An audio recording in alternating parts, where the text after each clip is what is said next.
Hope you all had a great little lunchtime. It was awesome. Whew. Pass out some waters. It's good waters, y'all. It's good water. Get some water in your body. Hydrate. Definitely got to hydrate from all that knowledge we got in today. Am I right? Oh, yeah. Well, for those who wasn't here yet or don't remember, I'm going to make sure you remember me. I am Miss Avante, a.k.a. Poetic Thoughts. I am a poet, a songwriter, writer. Used to sing, but y'all don't want that side of me. That's the R&B side, the little sensual side. We ain't got no couples in the house yet. You don't need my singing right now. Be ready to go ahead, be like, we're going to cut this event short. So I'm going to go ahead and bring the energy back in. Really thank everybody for coming. I'm going to do a special poem. So the poem that I went ahead and decided to present today is called It's Not Worth It. Questioning my worth as if I'm not deserving. People will lie on your name, but to debate isn't even worth it.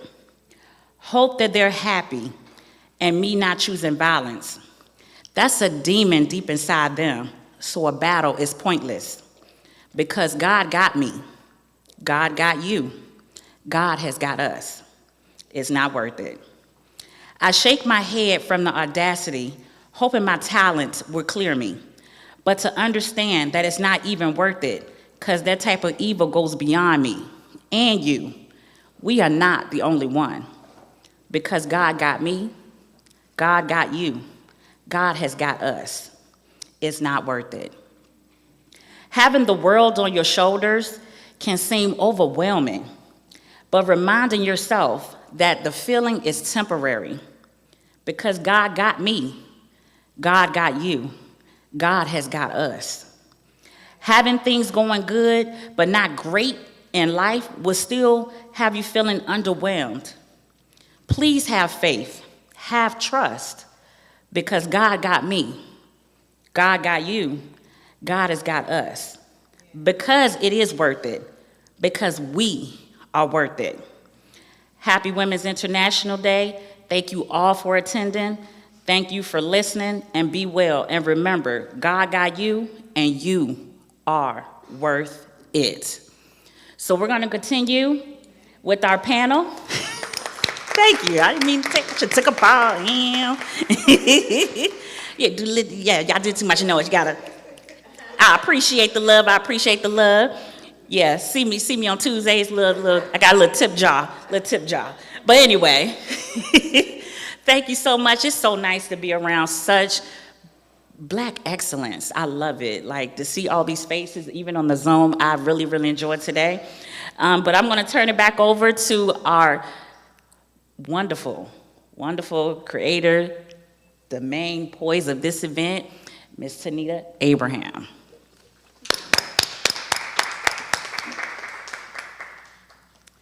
Thank you. That girl, I wasn't ready.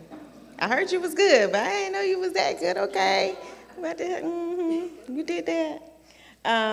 But thanks again for coming. We are winding down, but I wanted to make sure that before we end, that we had as many people that could stay and attend towards the end for some Q&A, and that is going to be led by our panelist, Nathaniel Abraham, who is the owner of the Carolina Panorama newspaper, who, as I mentioned earlier, who has been the lead in helping make this event successful. So, one of the things you find out as you go through life is you have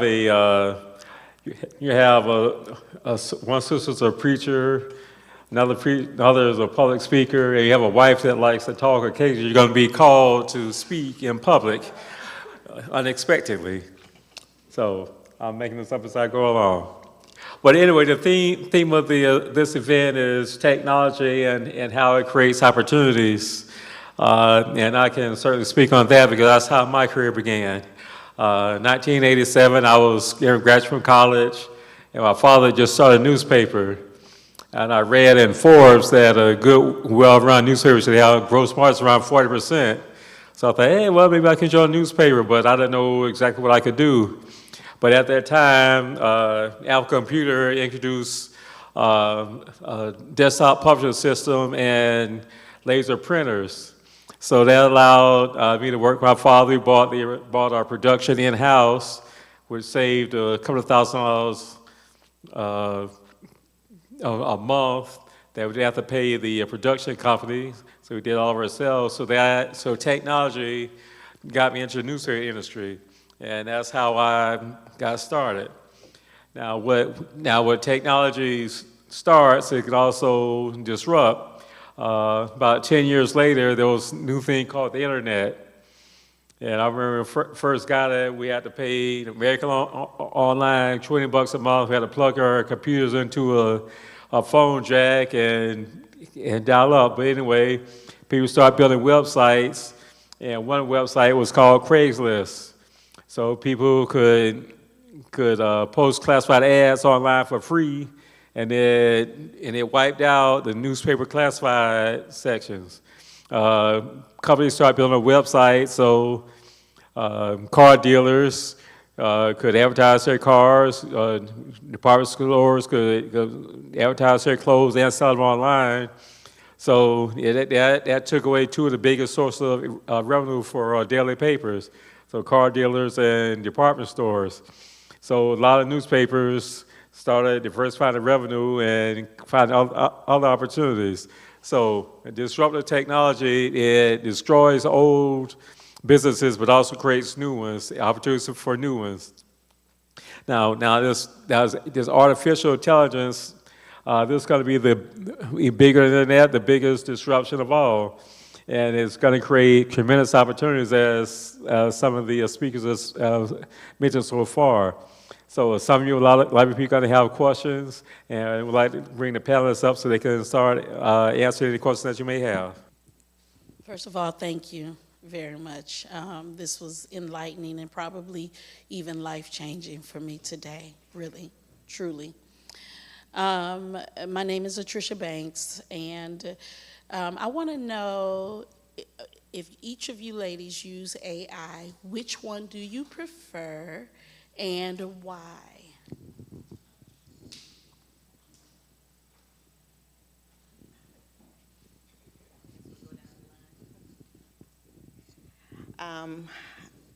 I am one of those people who like to try out just about everything. So we actually were joking on the Zoom call last night with the other consultants, like, I need to stop buying all these different tools. But I would say if I went over, I would say the three that I use the most, ChatGPT. There's a reason why we start with ChatGPT, because that's the best way to get comfortable. Once you understand the simplicity behind training ChatGPT for yourself, it helps you understand how to use just about any other AI tool. So I would say ChatGPT first. As I mentioned earlier, for me, when it comes to speaking, and I'm getting over pneumonia and all of that, so for the last couple of months, I got deeper and deeper into playing with AI personas. So my second one would be one of the things that Karen mentioned earlier is Hajian. I have a persona for my son. I have 2 AI assistants that are taking over social media for me. I have used it on YouTube. It's just opened up so many doors and so many ways to kind of keep myself relevant, even when whatever was going on in my life, I ain't feel like it. So just those 2 combined have made things so much easier, and that's why I would normally refer to those 2, me personally. I'm gonna pass it to. Thank you for the question. I also prefer ChatGPT, and the reason being is that almost all of the other AIs integrate with ChatGPT. There's Dahlia, which is an image creator. So if you don't want to go to Midjourney or ideogram or any of the other image generators, you can just put your prompt in. It's very easy to use. That's another reason I train people on AI all the time, and people get very confused when you're sending them all over the place. So in ChatGPT, it can create presentations, it can read documents, it can tell you, it can analyze a website. There are just so many different things that you can do with it. Another AI that I also enjoy using is Perplexity. And the reason why I would go from ChatGPT to Perplexity is because of the data that you get from Perplexity. I use it when I need data analyzed or need to find data that's online. I would use that. And just for fun, I love Gamma. Gamma, you can throw in 3 words. I don't know what I'm thinking, and you can just throw it in. It'll create a presentation, it'll create a flyer, it'll create a document, a website, and just anything that you want. So those are the ones that I would use. Well, I'm the hard-headed one. However, I have learned a lot today, and I'm a little less hesitant about delving into the world of AI. And like I was mentioning earlier when I was speaking, it's everywhere. And I think right now, the most I use the AI or artificial intelligence is in my business. I didn't mention earlier that I do have an insurance agency. And once we log into the different carriers, one of the ways of communication is the chat. So I do the chat. I don't like the chat because I'd rather pick up the phone and get a voice. However, like I said, it is almost, you cannot avoid it.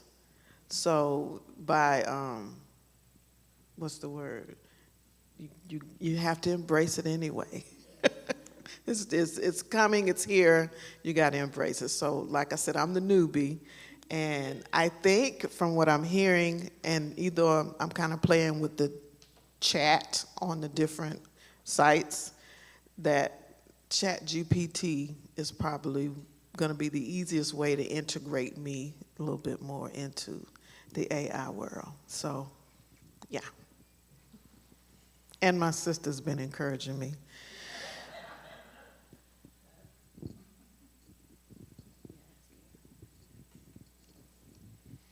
Okay.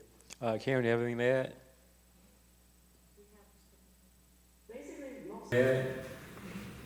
We have some. Basically, mostly like everybody said, ChatGPT is the easiest one to learn. It's the one that I teach the most. Once you understand how chat works, when you go to another tool, it's easy to figure out. My second one is, of course, Gamma, because I love learning new things with Gamma. It's so fast. And while being an ambassador for them, how can I not put them in my top 3, right? And then Canva. I love to be creative and make different things, so Canva is definitely, it's one of my classes that I'm asked the most to teach. Okay. We've been using AI and help us with production. For instance, there's a copy of the paper that passed out. There's an article on Andy Stone. We were close to deadline and realized he had to have something about that. So I use Perplexity, a little bit of information about it, and I added and I incorporated some of the other stories written around the past so we can complete that article and get it in before our deadline. I use Perplexity for research.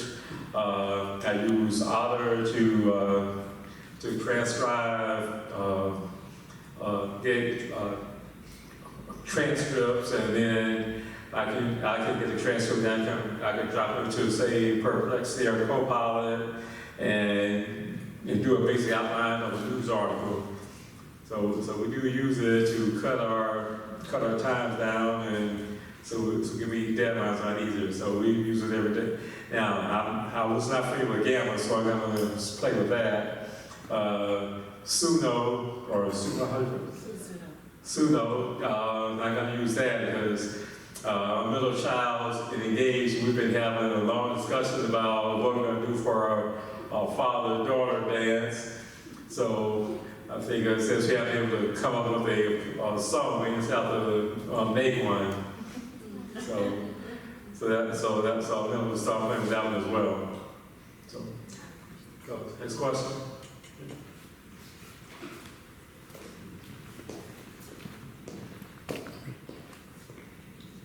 Good afternoon. You can tell me I go for a cold. And so even not feeling well this morning, I want to press my way here because this is a topic, and I'm like my friend over here, so you're not by yourself. I'm right with you. And because moving to the technology age has been slower for me, not because I didn't embrace it, but because I believe in one-on-one customer service, and that's what the role I came up in. But what I know is that if I don't enhance it or embrace it, then I'm going to be left behind. And so what happens in the AI technology, so much technology is coming out so quickly and so many different things. In the business world and the same date, so I understand what you were saying about the newspaper and different technologies came out and took apart the business. Well, that's happening in my industry as well. So I guess my question is, with so many different things, you asked my question earlier, where to start. So I have that ChatGPT. AI keeps popping up of some type everywhere. So from my phone to this. And then we hear so much, well, don't click on so many different things because it might not be real or may, take you into a virus state. With all this new technology coming out so quickly, how do you pace yourself as you're moving into it, to embrace it, to know what is right and what is fake? Because through AI, so many things I see I think is real, that's not real. How do I know the difference?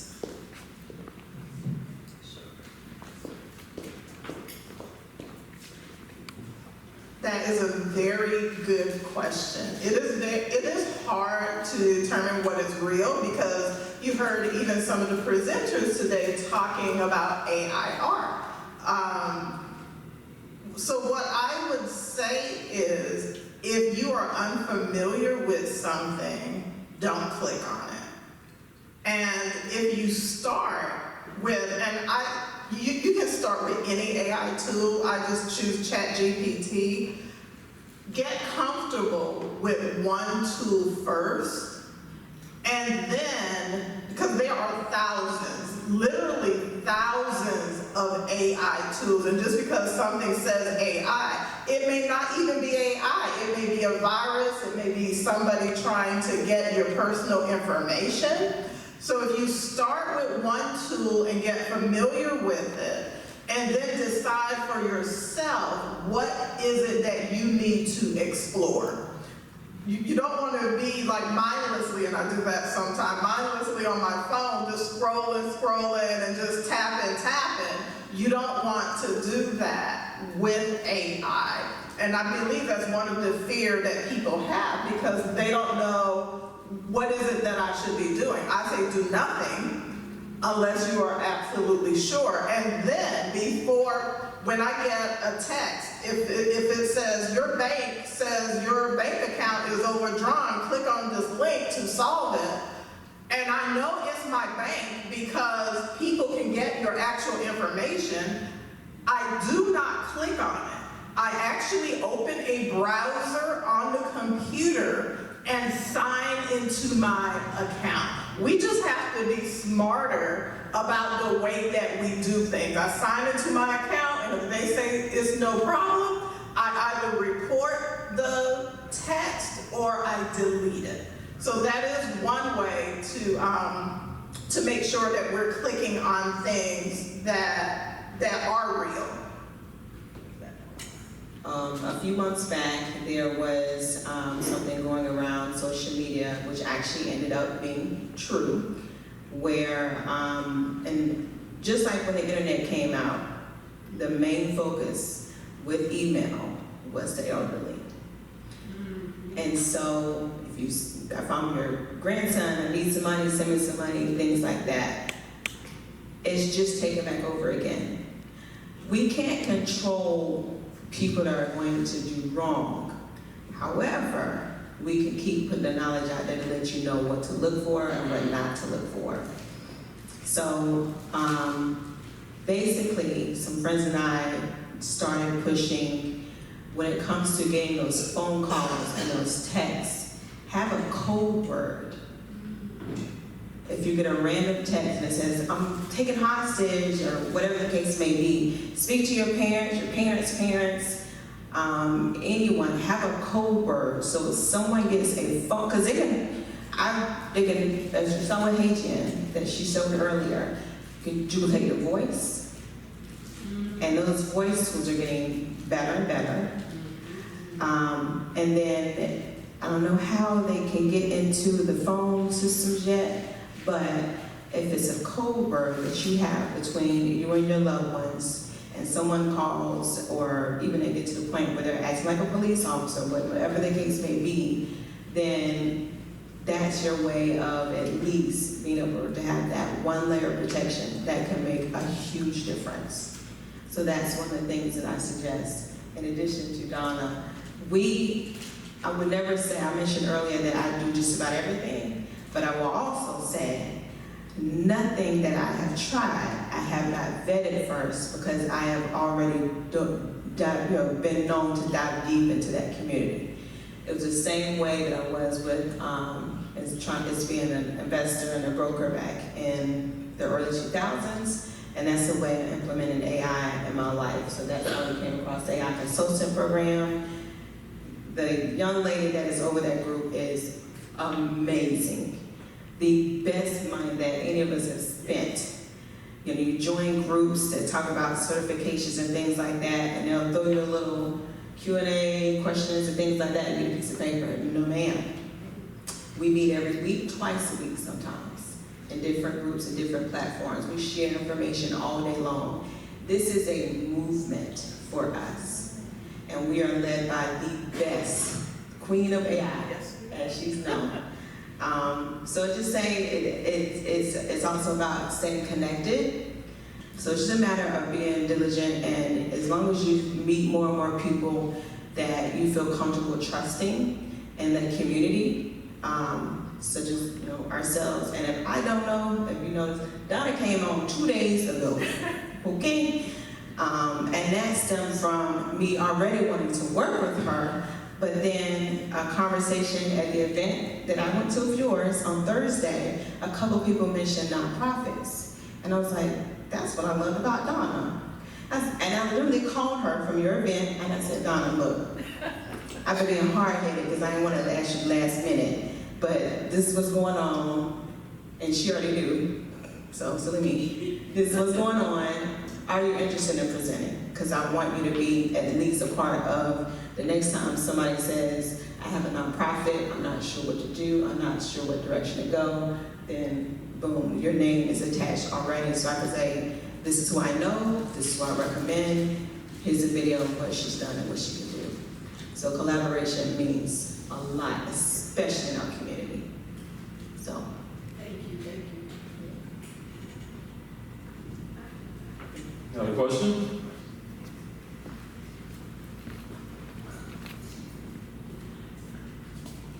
Hello, I'm Dr. Gail Hamilton, president of the Empower Her ABWA chapter out of Orangeburg, and happy to be here to support our newest member, Ms. Danita.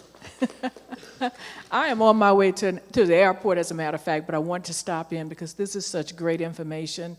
I am an adjunct professor also at Florida State College at Jacksonville, and I was in the hotel grading papers this morning.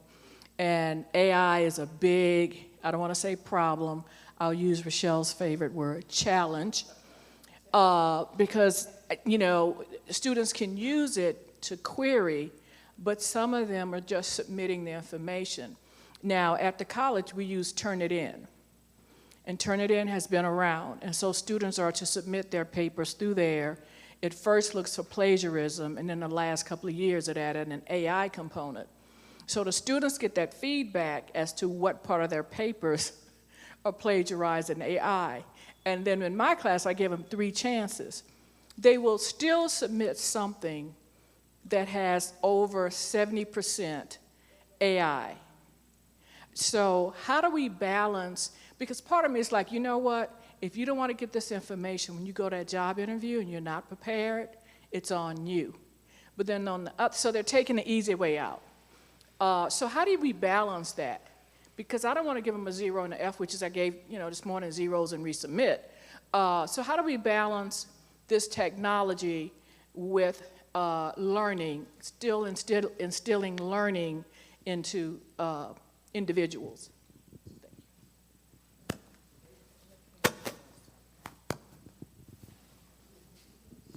Karen, you want to start with that one? Sure, absolutely. The number one thing, they have to be taught how to use AI. Yeah. They're just prompting, and whatever they get, that's what they get us. As we say, garbage in, garbage out. They have to be taught how to do an outline, how to talk. Like you see, I talk to chat. I go back. We will go back and forth all day for a project. That one I'm working on now for the veterans. So we go back and forth. They have to learn the fundamentals. It's not just about getting it done. It's about working hard to get it done. And that's what we do. We teach everybody how to use it properly. And I have to program just on ethics of AI. In the school systems, that presents a challenge of understanding how to personalize it. So again, as Karen said, it's just getting more and more of people like us that have been trained to teach you how to personalize it and have it as your tone, as your thought process. And that way, those Grammarly tools and all those tools like that are not something that you have to worry about, because although it really is the same in a sense of using Google as we did back in the day, and Yahoo and Encyclopedia Online, and what was the, I can't remember the thing, there's quite a few resources online. You can literally just copy and paste. However, we knew then that we couldn't just copy and paste. So the main thing is, in this generation, we have to make sure that we do the same and say, okay, look, and for my thought process would be, just like as you start English 101 when you get to college, or even in high school, we need to add that training on that end as well. It's because technology is already, it's just where we are. So it's not fair to punish them but so long, and not see the problem on the system side too, to say, look, I mean, when I go to the workforce, this is what I'm going to be doing anyway. So it's definitely a matter of getting into the school systems, which I've been pushing really hard with some universities, so hopefully that would change and trickle down as well. You want to add? Just to add something, I really like what you just said. When they put in the prompt to write their paper, which is what they're doing, and we can't stop them from doing it, we can give them a 0, we can tell them AI wrote what came out. And just like you would read any book and put it in your own words, so it's not that you don't have the information, but you have to translate it in your own words. So maybe that is a way, like, look, y'all, all y'all getting 0s. And you have to resubmit. But here is a lesson. You know you didn't write it. I know you didn't write it. Just like the books that you're supposed to be reviewing to write it on, you still need to read what AI put out. It'll be fewer words than the actual book. And you have to put it in your own words because you still need to know the information. So maybe that is a way to kind of help stem some of that. And we thank you for leading that way, because I hear a lot of teachers that are just like, no. And it's also because they don't understand and know AI themselves. Question, I wanted to ask you all to comment on, I think one of the things that sparked a lot of fear when we heard the word AI is because on the internet, the social media, on our Facebooks, there were like emails just running rampant about taking our personal information, or you have to repost this particular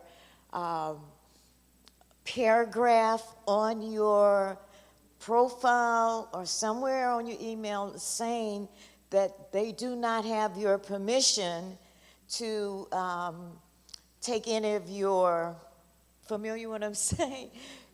Your personal information. If you don't post this, then you're actually saying, in essence, AI can copy anything and recopy your personal stuff. If you could comment on that, because I was one of the ones like, okay, what should I post? Thank you.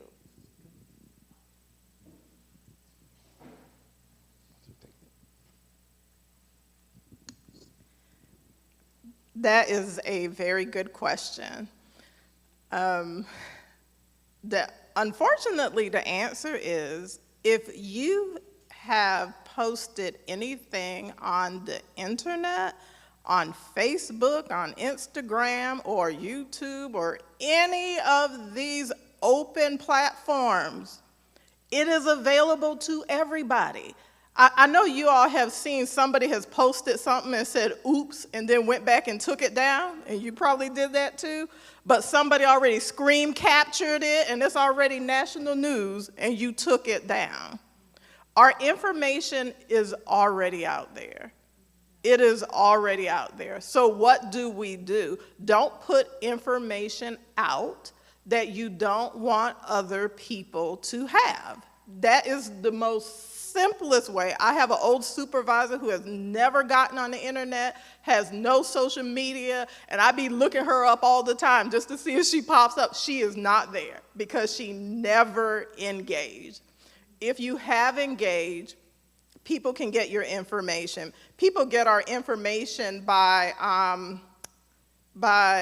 invading companies like, the Social Security Administration or banks. So there are different ways that hackers get our information. And some of the best ways to protect ourselves is, as Tanita said, having a code word for family members, not putting our information out there in the first place. And to your point of the emails and the different texts and things that have gone around and still go around from time to time, put this on your face so that they can't use your stuff. Listen, they already got your stuff.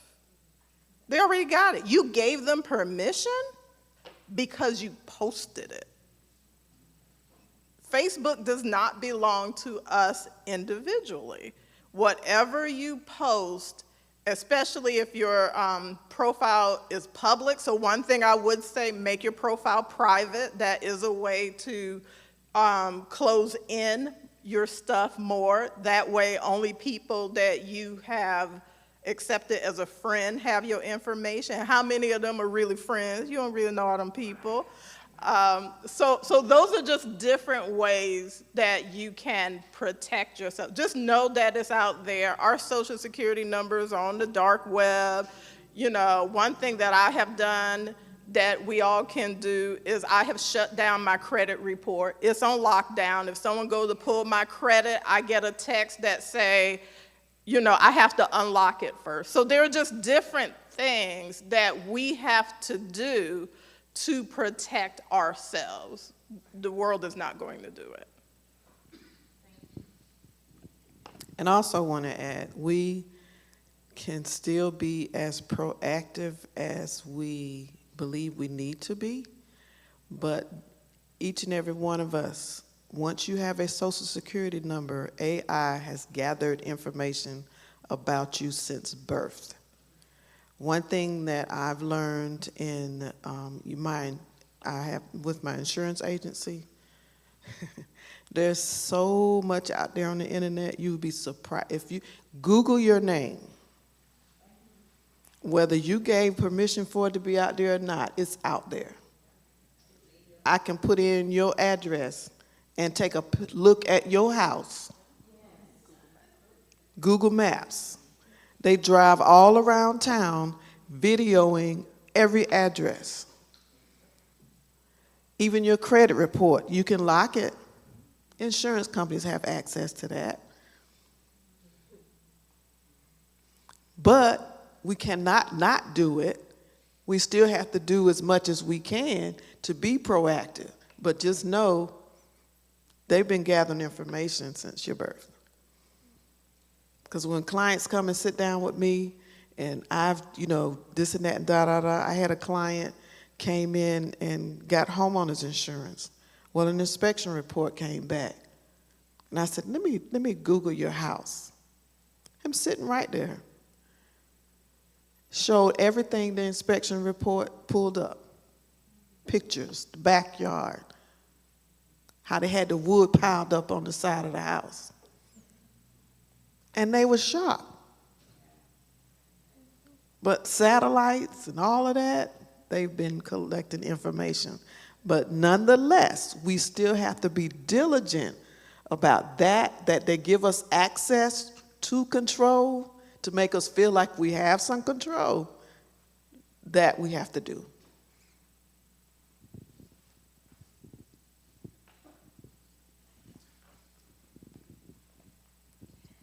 Hello. I just wanted to add, great explanation from all the ladies. I am familiar with the verbiage that you were stating on your Facebook page. I've seen that a few times. The only thing I will add is you can put that, but honestly, it won't hold much weight due to the fact when you sign up for a website like Facebook or Twitter, you are agreeing to their terms and conditions. They won't even let you sign up unless you check that box off. So they're letting you know up front, no matter what you post, it's by our rules and regulations because you decided to come on my platform. So definitely be mindful of that, and like piggybacking off the young ladies saying that be mindful of what you post, then that would be something you would want to do if you decide to continue on doing any type of social media.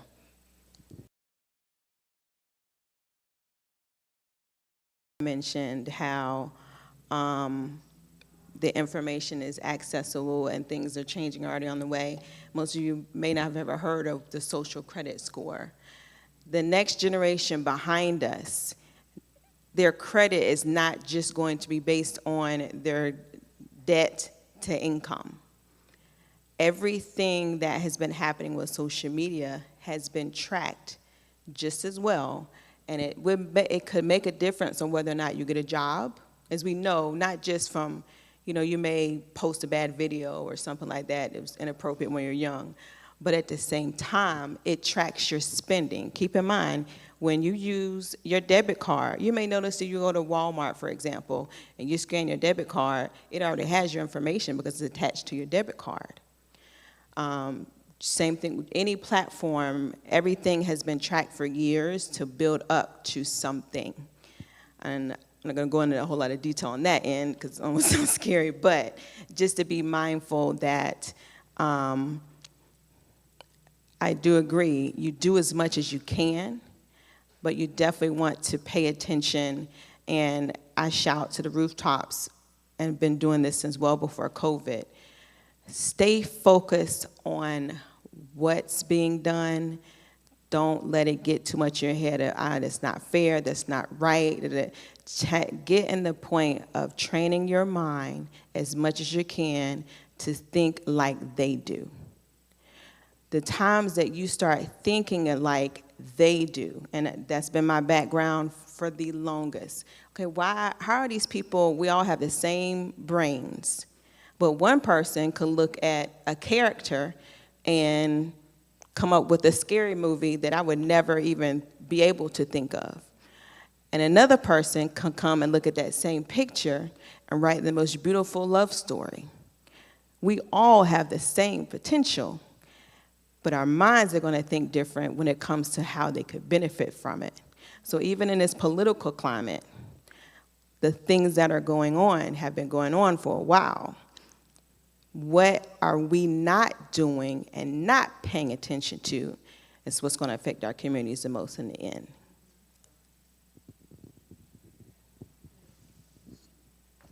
One thing you mentioned about the social credit, that's something they're already doing in China. If you're doing things that the government doesn't particularly like or are running afoul of the Communist Party, they can restrict where you live, what you buy, where you go. So that social credit has already been implemented in China. So that's something we do have to be cognizant of as someone tries to implement some of the stuff here. And that's my thing now. A lot of the distraction is there for a reason. So most people talk to me about, oh, this is happening, this happened. Did you see what happened today? Okay. 4-5 years ago, you go back to my Facebook page and all those Zooms we were doing, I was telling you this was coming. You have to change your mindset. That's what we did. In that trading community, teaching people how to invest and trade, once you see, literally, I can look at some lines on the screen in the stock market. Everything is a pattern. It's been there for 30 years. I can look at some lines on the screen and tell you what's going to happen in the economy 10 years from now, 2 years from now, just based on patterns. So if everything that we do already is already written in stone, because it's going that way based on even just looking at what's going on in the market and the economy. I used to tell my clients all the time, you need to worry about the stock market crashing and I will lose my money.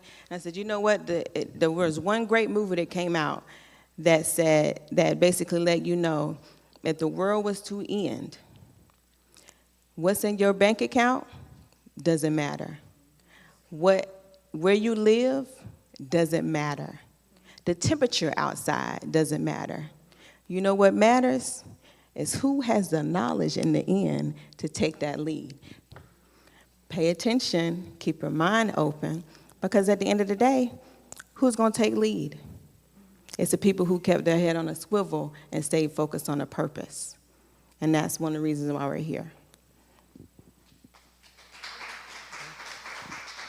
I want you guys to have resources in addition to just sitting and listening and watching all the presentations today.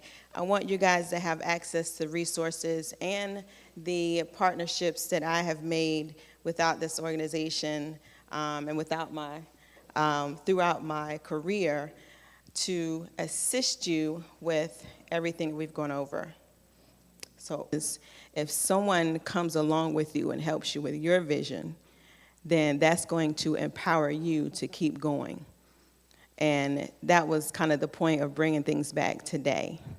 And with that, with all the beautiful people that stood beside me, either online or here in the room, and those that unfortunately couldn't make it for illness and things like that, that had to cancel later on, I am going to be putting together some information on them, how to contact them, their freebies that they put together, as well as this list of tools of just about everything you need in AI. So to respond to that question, how do you know what tools to use? I have everything on here as far as automating daily tasks. I use Notion AI, which is an easy tool to use. You can put information in there. I mentioned in the chat earlier, I talk to ChatGPT. That's what ChatGPT, to me, helps with the most. And using it, and even if it's what I call a brain dump in the morning to help you get started, it's being built out to help in so many different ways. There's different ways that it's going to be presented in this toolkit to help with that. We talked about Canva. We didn't go over email optimization, but for businesses, it's a tool called MailChimp AI. And that's another thing to use. That's going to be in the toolkit. Gamma, as you saw, is very popular amongst the community, our AI community, certification community, because obviously what we do is a lot of consulting, not only on individual levels, but going into businesses themselves to show them things by getting their information to see what we can do to help them the most. So all this information is going to be in this toolkit. It's going to be a lot prettier, but I at least want to show you the outline once I finish collecting the data from this group. And I wanted to let you guys know that once you fill out the survey, whether you stayed on to the end or hopefully I have your information also, I will be sending out an email for it. There's going to be a survey that's going to finish collecting the rest of the emails, and that will be sent to you no later than mid of next week.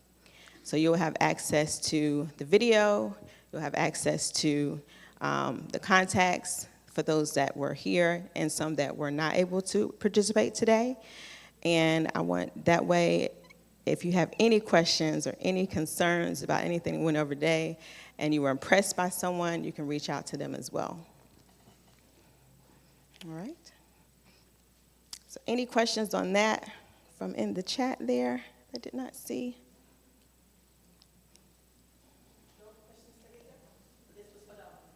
Thank you. Thank you. Come back to our community. It needs to be spread to our community. AI is affecting everything. Healthcare, finance, just regular community events, politics. The reason why you see all these lands being cleared out and all these data centers popping up, the AI race is really out of control, but we have to be able to keep up. So I empower you guys to stay vigilant in the race, stay connected, and we are just getting started. Thank you guys for being here.